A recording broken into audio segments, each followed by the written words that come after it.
J'ai atteint un point où je ne veux plus me compliquer la vie. Si tu veux parler, on parle. Si tu ne veux pas, aucun problème. Les relations et les amitiés ne devraient pas être compliquées. Alors j'ai décidé de prendre les choses comme elles viennent, car en forçant trop, on finit toujours par se blesser. En essayant de satisfaire tout le monde, j'ai fini par me perdre. Maintenant, je choisis de laisser les choses se passer, aimant ceux qui viennent à moi et faisant face à ceux qui se dressent sur mon chemin.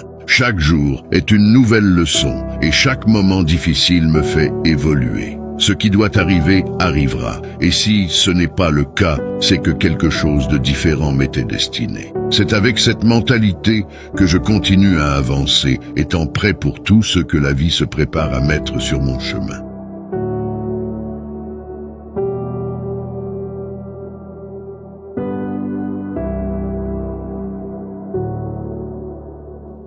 Il y a une phrase qui dit « Dieu donne ses combats les plus durs à ses soldats les plus forts ». Que ce soit le Créateur, l'univers, la vie, ou quel que soit le nom qu'on peut lui donner, il mettra sur ton chemin les épreuves et les obstacles qui te seront nécessaires pour devenir la personne que tu dois être. Il y aura certainement des fois où tu te demanderas ce que tu as fait pour mériter tout ça, où tu seras accablé par la quantité de souffrances qui entrent dans ta vie et où tu trouveras cela trop dur. Mais dans ces moments, rappelle-toi toujours que ce sont en réalité les moments les plus difficiles qui enseignent le plus et qui rendent plus fort. Finalement, chacun de ces moments contribuera à façonner la personne que tu es. Alors si depuis un moment déjà, tu trouves que ta vie est une lutte permanente, n'oublie pas que ce n'est qu'un moment à passer et que ce sera peut-être le meilleur moyen de découvrir ta véritable force. Si un homme t'aime vraiment, il ne te laissera jamais douter. Il te montrera avec des actions plutôt qu'avec des mots à quel point tu es précieuse pour lui. Il ne jouera pas avec tes émotions.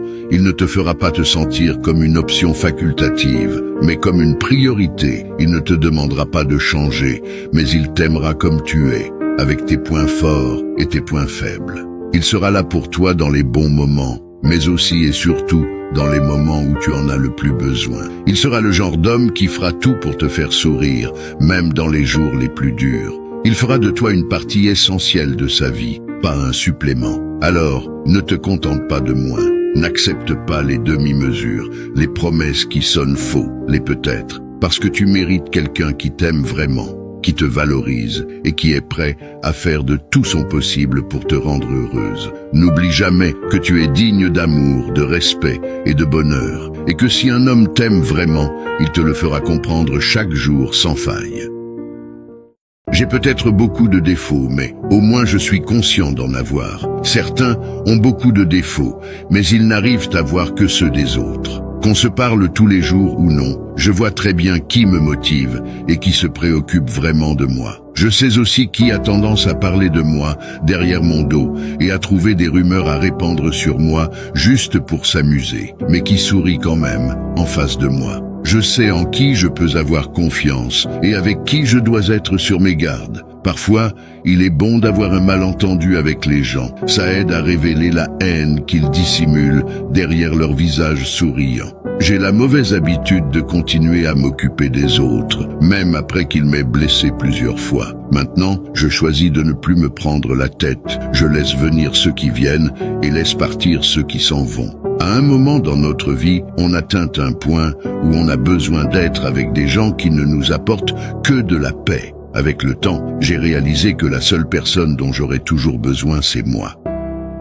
Si tu ne m'aimes pas, dis-le-moi, mais ne me brise pas le cœur avec de faux sentiments. Je n'ai jamais fait de mal à qui que ce soit, mais j'ai fait trop de mal à moi-même en accordant à certains des places dans ma vie qu'ils ne méritaient pas. Il vaut mieux être seul qu'être avec quelqu'un qui ne se rend pas compte de ta valeur. Parfois, à cause d'une seule déception avec quelqu'un de malhonnête qu'on a aimé du plus profond de son cœur, on n'a plus envie d'aimer ni de refaire confiance. Je regrette tellement d'avoir été gentil, de m'être excusé quand je n'avais rien fait de mal et d'avoir mis certaines personnes tout en haut de mes priorités alors qu'elles n'en valaient pas la peine. La leçon que j'en ai tirée est que quand tu montres à quelqu'un que tu l'aimes trop, tu lui donnes le pouvoir de te faire souffrir et de se jouer de toi. On te déçoit, on te ment, on te fait du mal, et après on te dit que c'est toi qui as changé. Bien sûr que j'ai changé, et j'ai bien l'intention de continuer comme ça. Je ne suis peut-être même plus la personne que vous avez connue il y a une semaine.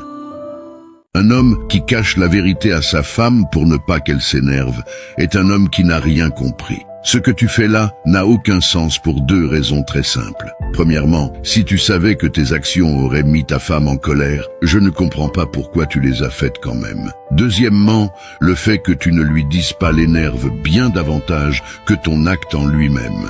Elle a juste l'impression que tu ne lui fais pas assez confiance pour partager avec elle des sujets délicats. Le problème, c'est que tu préfères éviter le conflit plutôt que d'y faire face. Il faut comprendre que pour qu'une relation soit saine, les conversations difficiles sont nécessaires. Tu dois assumer que tu es responsable de tes actes et en parler avec ta femme. Tu dois être capable de lui expliquer pourquoi tu as agi de la sorte. Ça vaut bien mieux que de lui cacher toutes ces choses jusqu'à ce qu'elle les découvre par elle-même. Alors n'oublie jamais ceci, mentir à sa femme ne sera jamais la solution.